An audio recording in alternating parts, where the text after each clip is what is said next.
Hey Zaka family, Zaka is launching an exclusive membership platform to provide you with career development workshops, coaching, community, and so much more. Go to ZakaConnect.com and sign up to receive information on how to access early registration and perks.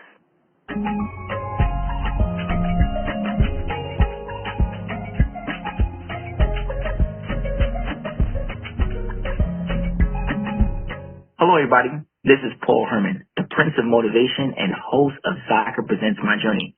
We're creating this vulnerable and positive platform. You get inspired and motivated from different leaders from our community. Today, our guest is Rhonda Binda, who is Executive Director of Gracie Mansion Conservancy. Welcome to the show, Rhonda. Thank you so much. I'm so excited to be here with you. Pleasure's all ours. Pleasure's all ours. It's I'm super excited to kind of speak to you because I know you are a fellow New Yorker, right? And I want to kind of talk about that and all the experiences that you have had, but I want to kind of get a little bit of your cultural background for the audience. Thanks, Paul. Yes, I'm a proud New Yorker, born in the Bronx and grew up in Queens, but I've had, every culture in the world come to me being a New Yorker, right? Mm-hmm. It's, really opened my eyes to the beauty of the world. And my parents immigrated in the 70s from Guyana. And back then, I think that there weren't as many people from that country living in New York, but now we're the fifth largest diaspora here in New York. And so it's really interesting. Mm-hmm. Now, I had to ask you, obviously you said from the Bronx, you went to Queens. Which one are you repping the most now? I have to, it's like asking Mets or Yankees, That's right. That's why I had to hold you down. I'm from the Bronx, so I had to hold you down. I had to find out. Like, hold on, what you repping, Bronx?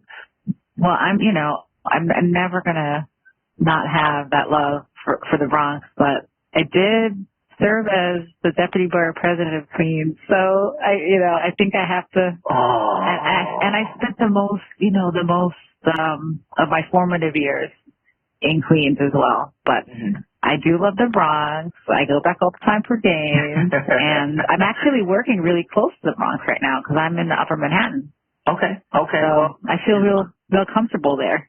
As long as you go home, right? As long as you go home and rep the Bronx for a quick second, then we're good with that. So I appreciate that, coming from the Bronx. I just want to kind of jump in now to the culture now. Like, what does your culture mean to you? The culture is really everything. So the culture of Guyana is a number of different cultures. It's, Indo-Caribbean, it's Afro-Caribbean, it's Chinese, it's Portuguese, it's European, it's indigenous. So just in my own culture, there was a lot going on.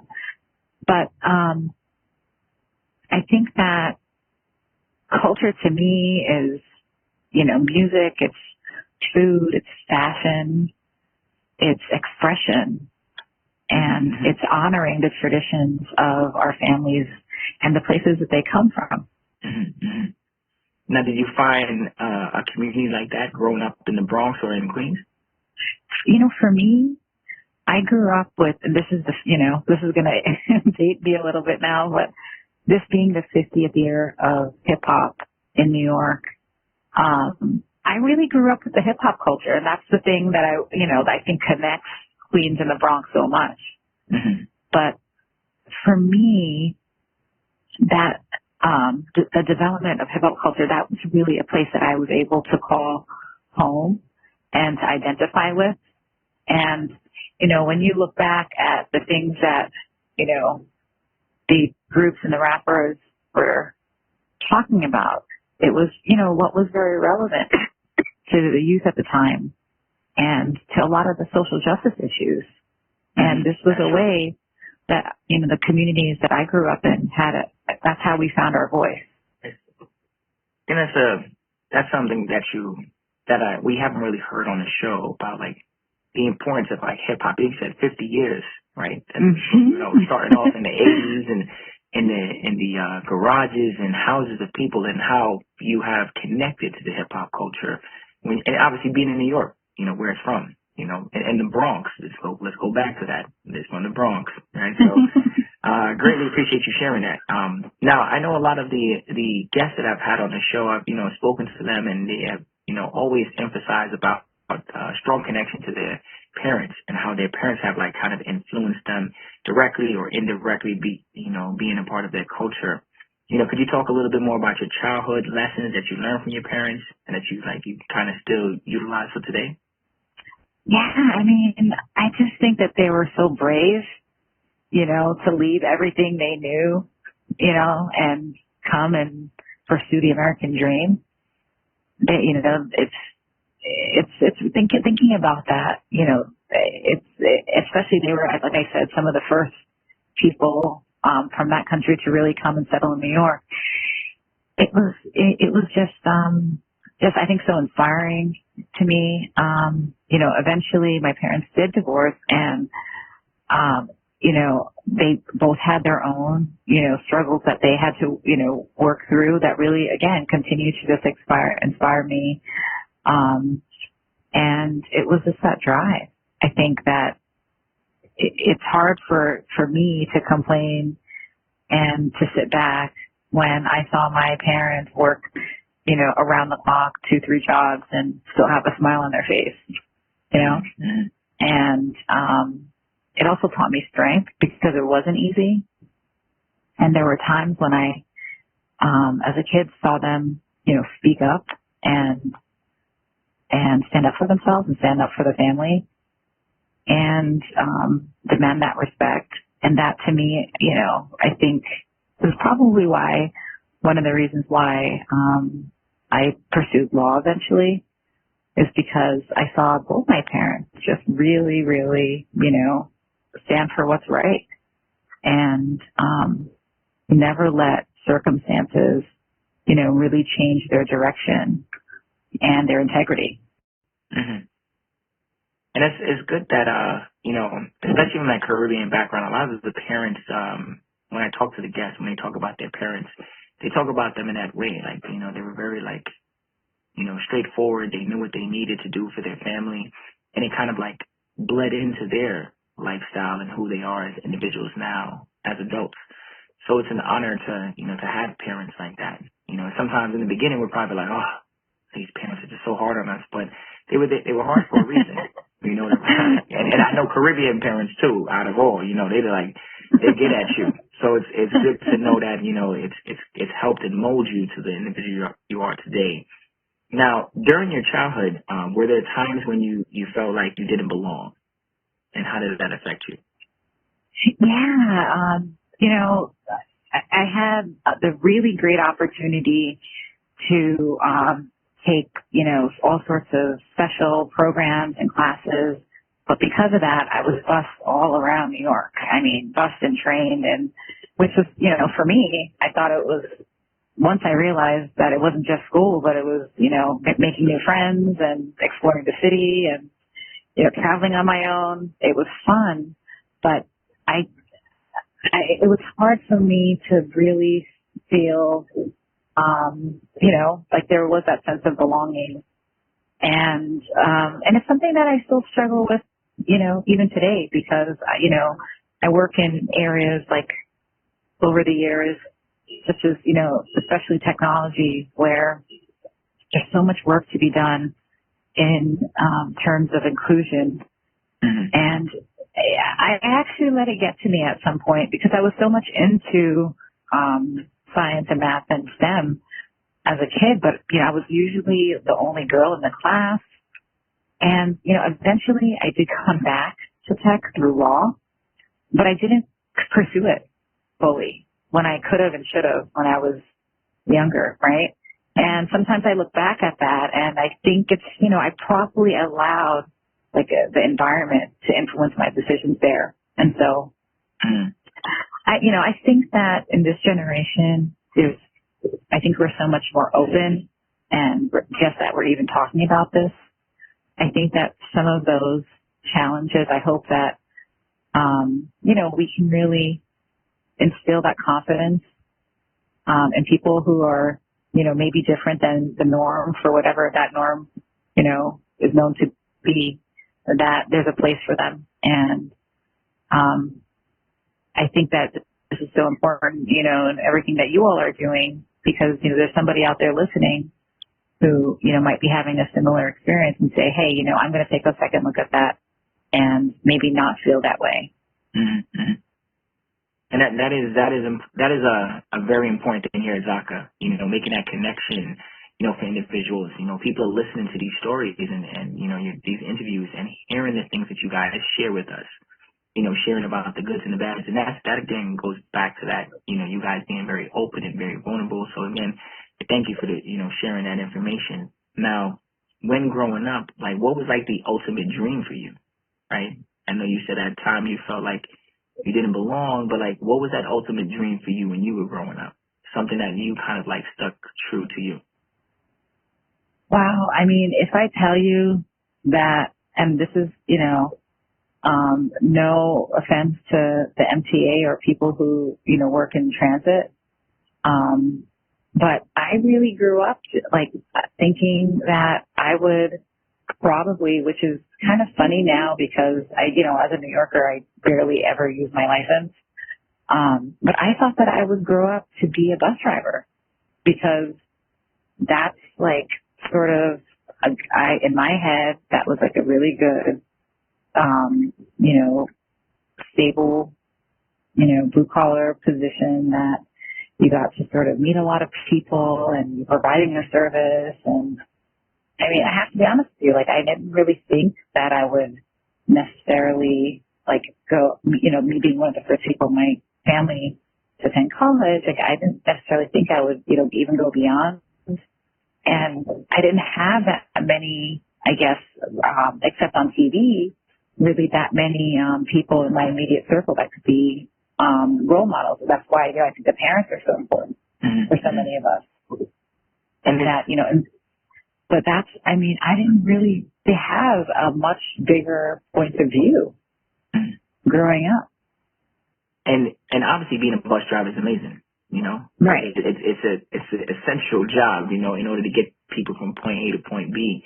But to see and to hear and to read about your background and what you have done and more importantly, your education, which we're going to dive into right next. I see that in your bio, you went to Oxford, Duke, a bachelor at Georgetown of law school. Like, you went from thinking you're going to be a bus driver to then accomplishing so much through your education. Like, what was the goal behind your education? I was always told that, again, typical like Caribbean parents really pushing education as like a gateway towards, your self-sufficiency and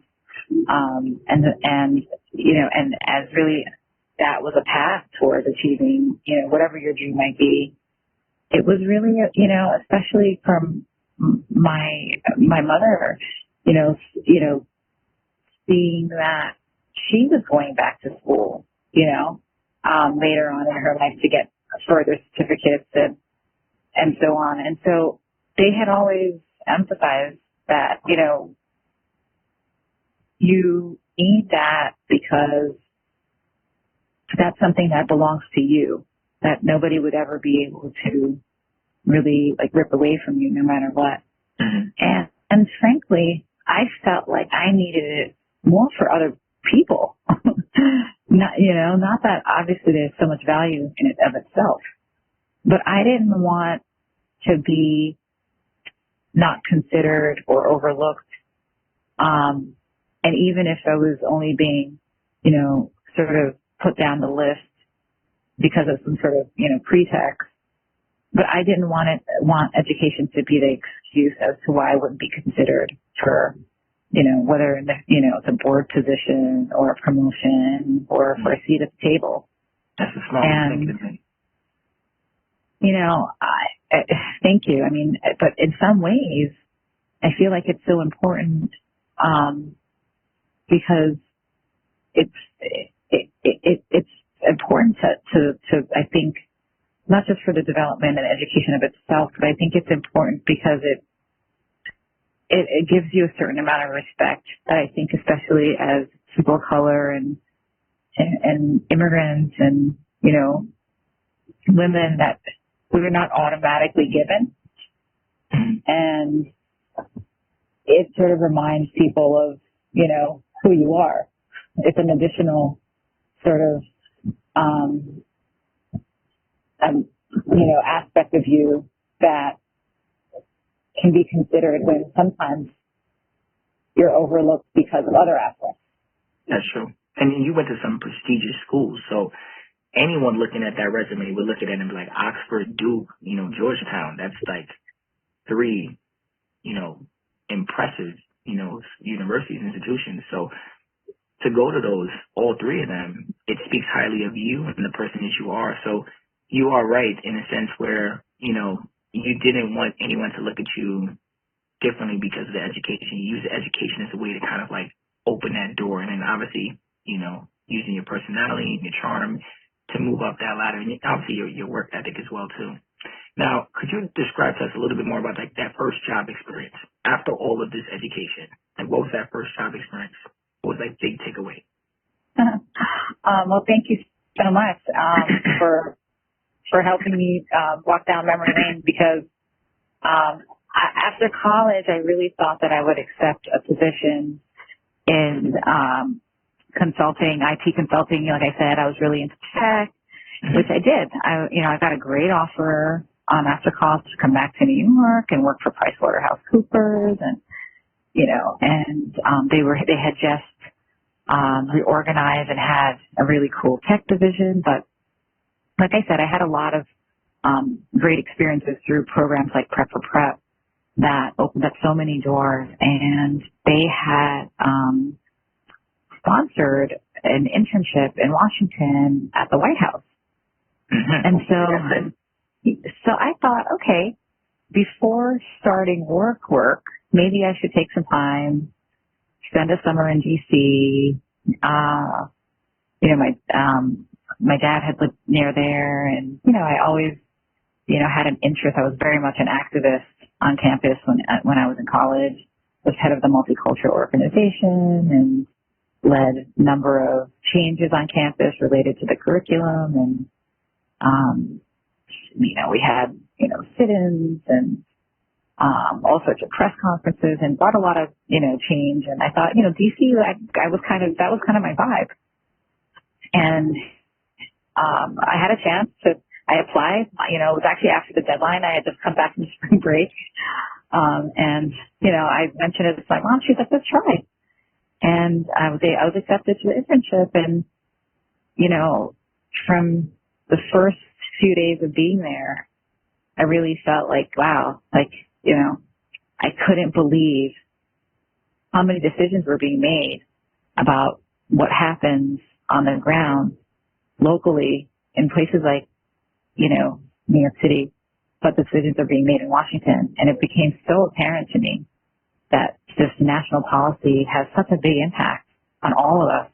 And I really wanted to be part of that. So I got advice from my boss at the time, and he said, look, after the internship, stay, and there'll be opportunities to work here. And there were. And it was just really surreal because, every day I would walk through the gates of the White House, and eventually I got into a position at the West Wing. And, just think about like every day, like walking in and walking straight in there and, sort of like doing my job and, organizing events and helping out with state dinners and press conferences in the Rose Garden. I mean, it's just really, really surreal. How was that experience like, obviously in the White House, that's just nerve-wracking already, just being in an environment like that. Like, what was like the big thing that you could remember that you're like, wow, I made it to a place in my life where I could actually look back and think back. Again, you were thinking back then as a kid, I was going to be a bus driver. Now you're at the White House. There are so many cool experiences. Sometimes I think back at them and I'm like, did that happen or did I dream that? Like, I'm really, just being in like, the press briefing room, and, when you're there, everything is so small. I remember after the State of the Union, the president would come back to the Roosevelt Room, and the people who worked on it, his staff and people in the West Wing would gather there, and, he'd thank everybody. I remember the first time I was able to like write a memo and put my name on the memo that was going to the president. That to me was like such a cool experience. And then there's a little cafeteria there that's run by the Navy. And there's a little restaurant. And I remember the one time that my boss took me to have lunch there in the White House Nest, it's called. So so many neat experiences there, and events on the South Lawn, and so many things I'm proud of. Like, we have this anniversary of the Violence Against Women Act that was just passed again, and the FMLA, the Family Medical Leave Act. That was something that we worked on. I remember the first trip that President Clinton took to India. I worked on the back end of that, and then I was able to go with him to erect the Gandhi statue in front of the Indian embassy. I got to, I think it was my first and only time in the presidential motorcade to ride up those 3 or 4 blocks, to do the unveiling of the statue. With it. I mean, it's still there, and every time I pass by, I'm like, I was there. And since then, they put up the MLK monument and the Mandela. And in Washington now, those 3 monuments are called the Triangle of Hope. Mm-hmm. Okay. Yeah. It's always good when you could go back to something and be like, I was a part of that, especially working in an environment like that where you're doing things that are not just change today's society, but it's something that's going to last forever. Well, we hope it is, right? Right. So to be a part of history, it's always a beautiful thing versus just the normal day to day. Now, when you were in school, what was some of the activism you were involved in on campus? What changes were you able to help implement in the organizations you might have been a part of? Yeah, so it's so interesting because sometimes I feel that today on college campuses there is more division among groups. But we had an umbrella organization called Spectrum that brought together all the multicultural groups. And as president of Spectrum, there are few projects that we worked on that had lasting influence. I mentioned that, the graduation requirements were geared towards learning about European history only. Yeah. And we, advocated to change the system so that you had to take one non-Western civilization class at least to graduate and some language so that you could, really immerse yourself in, and get ready for the global economy that we're in now. And that actually was implemented by the time that I graduated. And the other big issue that we worked on was around the housing lottery in the system on campus. The male fraternities had houses on the main campus for years. And as the school started, admitted women and became more diverse, they never really changed that. And so to have the prime real estate and be close to their classes and, all the amenities of the campus, you had to basically join a white male fraternity. I was a part of a sorority, and I actually rushed there was one sorority house, all girls house, and multiple sororities were in, and I rushed that, and I was part of that. But so people were a little confused. They were sort of like, you're part of this system. Why are you against it? I'm like, it's not that I'm against it. I just didn't feel like, you would have to rush. Yeah, it was not fair for everybody. Because if you don't want to be a part of Greek life, but obviously when you're on a large campus like that, you're like, oh, that is a perk, a benefit, to just walk outside your room and just walk right to class versus taking a bus or a train in the rain, the sleet, and the snow. Exactly. So we ran this campaign called Desegregate Duke, and I think I still have some of the T-shirts. And that's exactly it. There were some parts of campus that were, they were, it was sort of like they were creating these, ethnic ghettos around the campus of, different types of people. And they were not and they were not the nice parts of campus. You know, they were, and it was just so frustrating. And we did wind up getting that change. That's what I was going to say. What was the change now? That's what seems like a lot of work being done. And sometimes they don't even know what's happening, to be honest with you, because it's just what has been happening for over many years. Mm-hmm. You know, they're forgetting that life moves on and people, there's more diversity, there's more, you know, different people of color and lifestyles coming onto that campus. So sometimes it's like, look, if it ain't broke, let's not try to fix it, you know. But you definitely brought it to their awareness, so congratulations on that. Thank you very much. You know, and look, there's still a lot more to be done, you know, on college campuses, I believe, but I think we really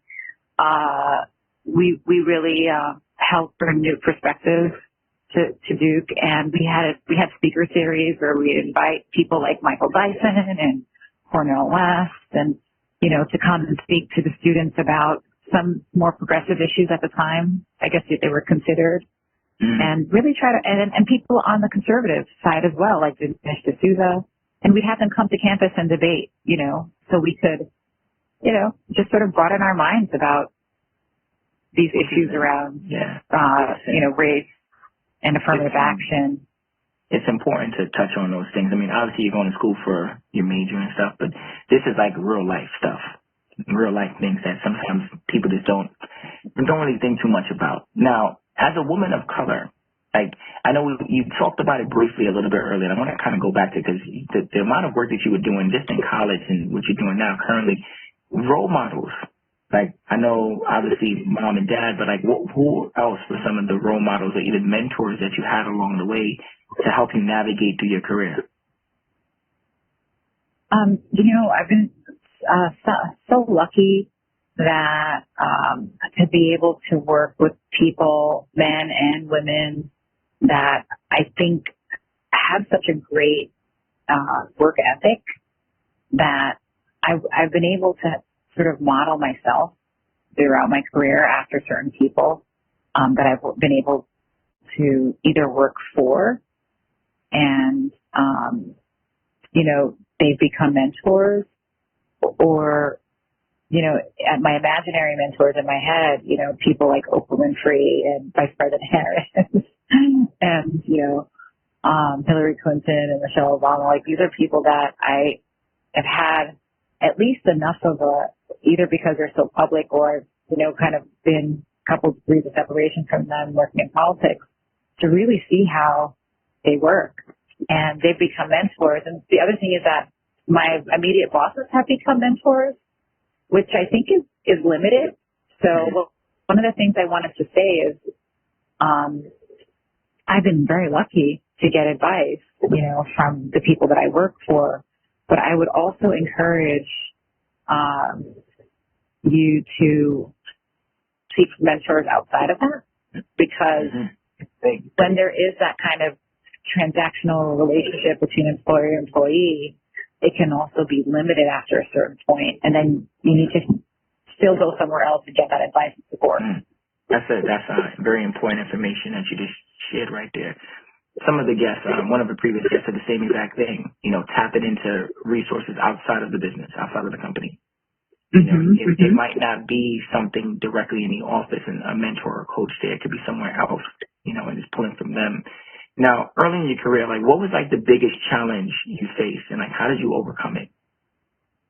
Yeah, you know, I think that early in my career, especially when I decided to start in a new city, it was, you know, challenging, I think, you know, for me, making ends meet, really. And even when I was at the White House, I worked other jobs, and I didn't really have like a network of family to rely on. Like, luckily I had great colleagues and coworkers that were there to help. I remember I wanted to go on a campaign bus up to New Hampshire once, and I had to pay for that bus. And I was kind of sort of, you know, talking to a colleague of mine and, you know, saying how I don't think I'll be able to go. And I guess she figured out that I needed help paying for that. And she, you know, loan me the money until until, I got my, my paycheck. And so I think that was really hard. I think, being able to do what I wanted to do and what I love to do, turning down that lucrative consulting offer in New York, with a great bonus. That's always a hard thing when you look back at it. You're like, when you're struggling too, you're like, oh my gosh, I had that job right there in front of me. Oh yeah, I already thought I had it because I had already basically spent my bonus, my signing bonus that I didn't get. Oh no. I was starting off in debt, right? So,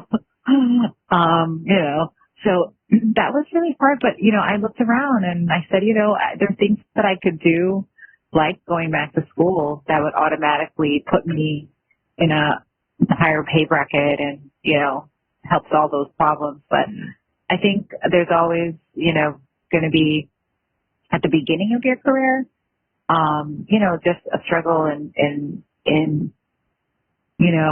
there's a lot of options, I think, when you're still, deciding what you want to do and, and making, I think there's always going to be some sort of like push and pull towards, making different choices and there was sacrifice. Yeah. When you're following your dreams, there's going to be some serious sacrifices to be put up. And I forget that now later on, right? Because you become more comfortable in life later on. But when I think back, I'm like, yeah, sacrifice is the word. It's a word that does come up, especially when you're in that environment. And it's something also our parents have kind of like laid out for us as well. Seeing them sacrifice a lot to get us to a place in our lives. You then say, oh, I guess it's my time. So you gotta put the time in.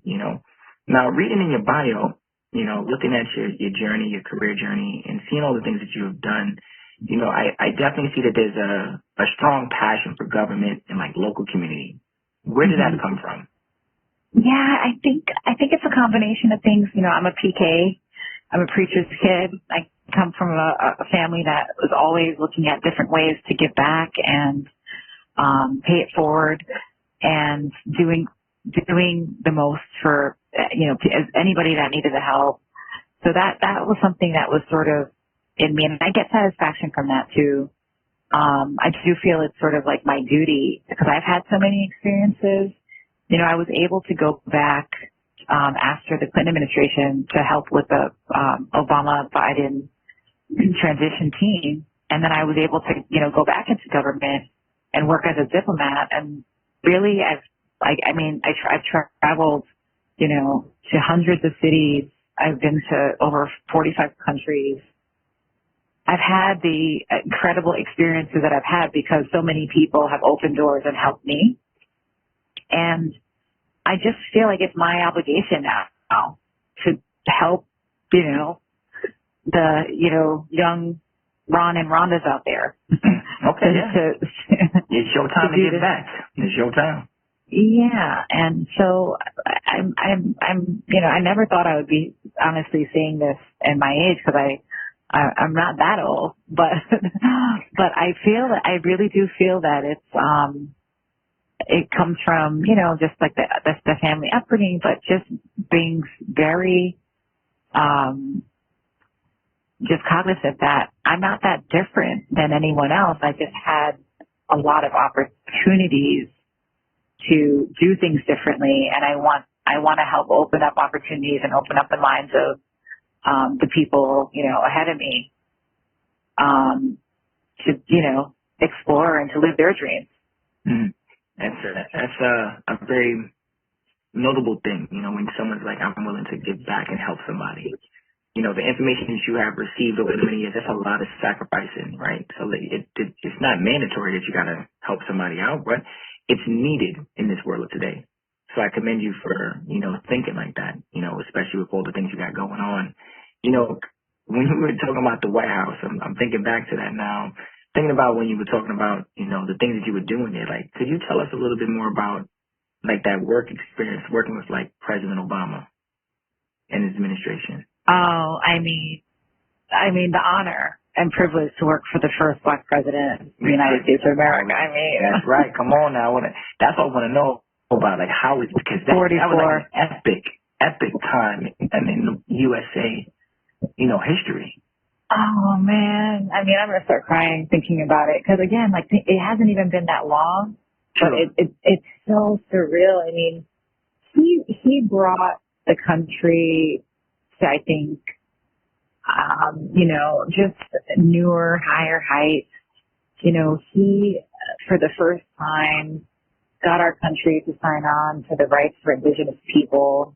He was able to, capture our enemies that we had just, fought these, blooming wars with. He passed universal health care, which look at how important it is right now since COVID, right? Having the foresight to do that.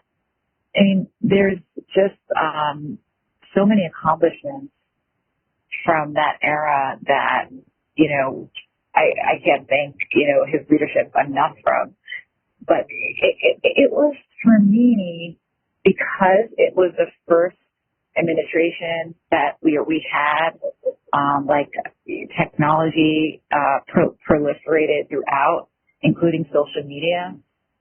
I think it made government very exciting because the government services and the things that were happening in Washington became all the more accessible, I think, to more Americans.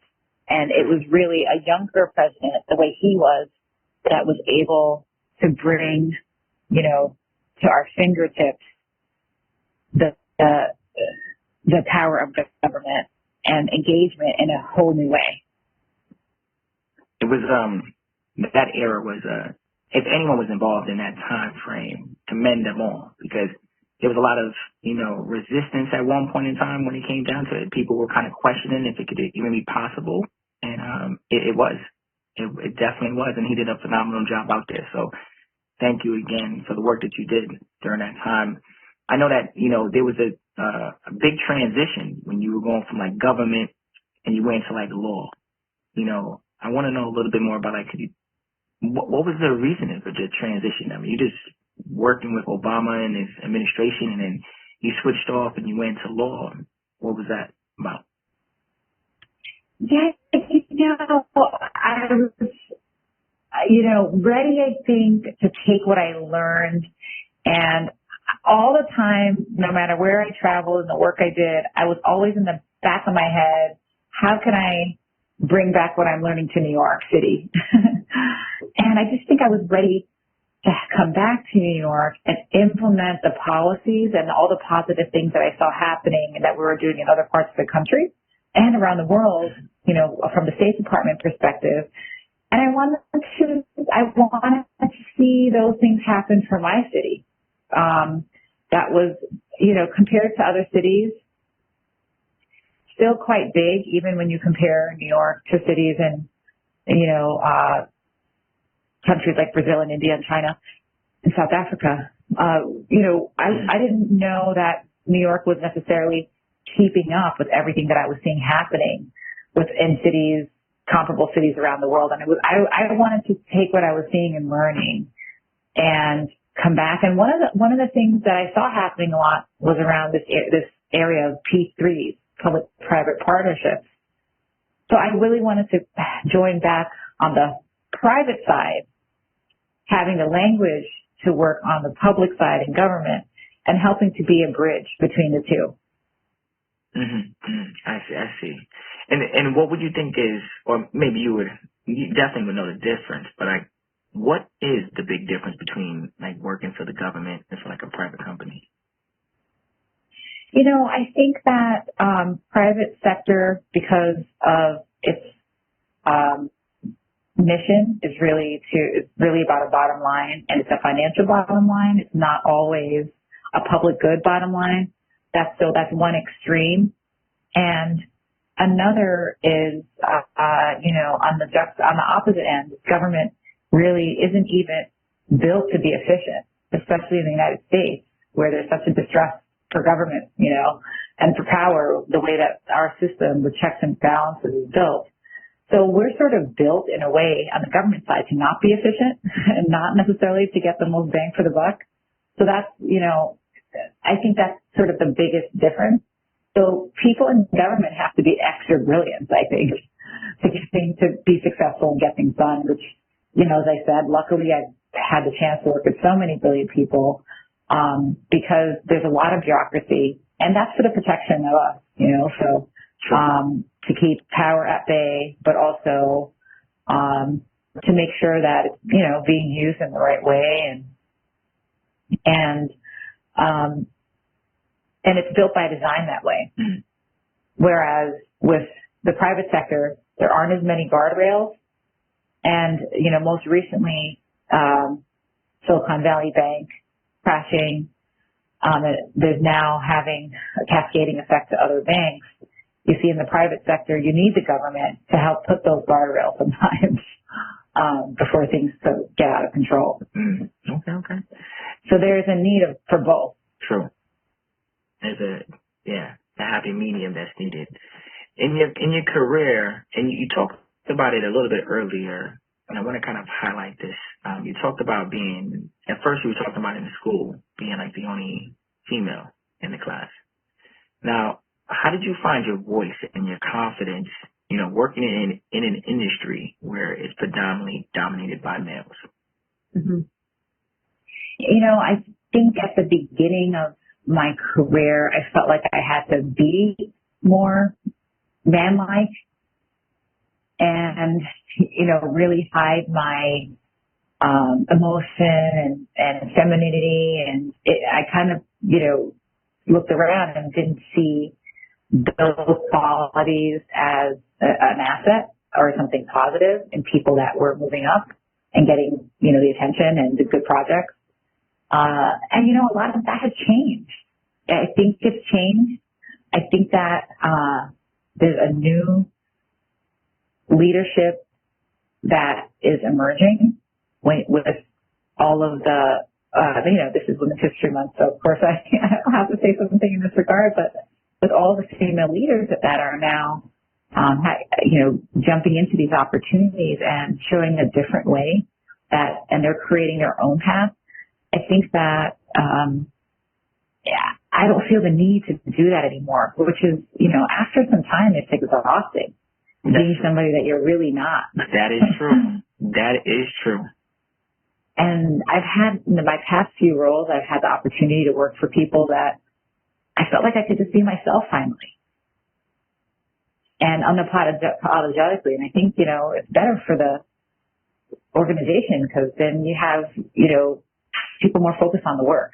More organic too, relationships in that office and in that environment, and it's when you get to a place of time in your life, you do have to make that decision whether you want to kind of stay true to yourself and who you are as an individual and your morals and who you stand for, or what you stand for, or go the opposite route, fall victim to not speaking up, to not having that confidence. But it's very hard at times to really find it. And sometimes people find it through mentors and coaches or just a really positive environment where they feel like they can speak up. But I'm glad that you realize that and you're like, look, I got to be me. Because sometimes people just don't find it. They really don't. And it's hard to, vouch for themselves or speak up for themselves. In your years of experience and all the things that you've done, like what is one of the most proudest accomplishments in your career? Well, yeah, thanks for asking that question. I would say that my time after COVID serving as the Queen's Deputy Bar President was the proudest accomplishment and really like the pinnacle, I would think, of my career because I was able to, work for the first Black male Borough President of Queens. Also, a young person, so, able to sort of be that bridge and connect the way that I mentioned that I felt like President Obama was able to. And Queens was the epicenter of the pandemic for the world. We were in bad shape. But through his leadership and the team that we put together, I served as the executive director of the transition team. So even before he took office, we had everything in place. we had already started the work, we became the most vaccinated county in the country and really turned around the borough that had suffered so badly. So many of the essential workers were people from Queens. We had both of the airports, and it was really hard to stay, safe from COVID and spread. I think that I was just so proud to be able to serve and to get this borough back on track. And, we're back, open, thriving. Businesses have reopened. I think that we've become stronger. We're strengthening our healthcare network. And, we have this, great leader in charge of the borough. But that has, I think, to be able to come back and to work and using all the things that I've learned and have it benefit my community, really that, and also serving as the executive director of Jamaica Avenue's business district during that time. Like I said, I saw all the great ideas in cities around the world, but I implemented it at home and it worked. We had a strategy we called 3T, technology, tourism, and transportation. And out of the 400 neighborhoods in New York, we were named the #1 neighborhood by Street Easy and the Wall Street Journal, and won the top award in the state for downtown revitalization. We brought, unprecedented amount of improvements and development, and opened up a tech center called the Greater Nexus. So, lots of, to be able to come back to the streets that I grew up on, and to be able to help with. We even have a hip hop museum there too. You didn't build it in the Bronx. What's going on? You didn't build it in the Bronx. Well, you guys, I thought you had them. We wanted you to build it. See, now I have that's to right. really Come on now. Come on. That's good. You definitely got your hands on a lot of stuff over there, and it's a lot of things to help out the community. To help uplift the people. Doesn't matter who they are and where they're coming from, but that's really amazing thing to go back home to your place of where you birthed at, and to be able to contribute is good. Now, yeah, trust me, I question myself that a lot of times too. Like, why did I ever leave working for President Obama? That's like, was I out of my mind? Like, a lot of times when I was up against, a challenge, I sort of like, even now, I think back, I'm like, why did I came back to New York for this weather? And New York weather. But but a lot of things that you learned over there has obviously helped you out in the career that you're in right now. And totally. And the mindset as well, because that's a big thing. Sometimes people think about it as just the knowledge that you've seen, but the mindset to be able to endure that kind of stuff, that type of pressure. You said you were doing it during the pandemic. That was, I think about it. I forgot that, both the airports are there. That's a whole different environment at that point in time. You're directly connected to like all these flights coming in and out, and yeah. So it definitely was a hard time for everybody. But individuals like yourself, you had the right mindset and you kind of helped out in that movement. Yeah, so I see here that you're in your title right now. You're the current executive director of Gracie Mansion Conservancy. Can you tell us a little bit more about like the job title and what you do? Yeah, thank you for asking. It's really full circle. Starting my career at the White House, and now I'm at Gracie Mansion, which is the mayor's house, but we also like to call it the people's house. There's so many similarities about the two. From the decor, the wallpaper, the drapery, they use the same designers. I'm sort of sitting in a similar kind of setup that I used to sit in, decades ago at the White House. And it's, the people that you entertain there, the dignitaries, the cultural events. It's really great. And I'm hoping to be able to, once again, to take the things that I learned, from there and over my career working with mayors and governors globally, which was that was my focus when I was at the State Department, and helping Mayor Adams achieve all of what he wants to achieve and his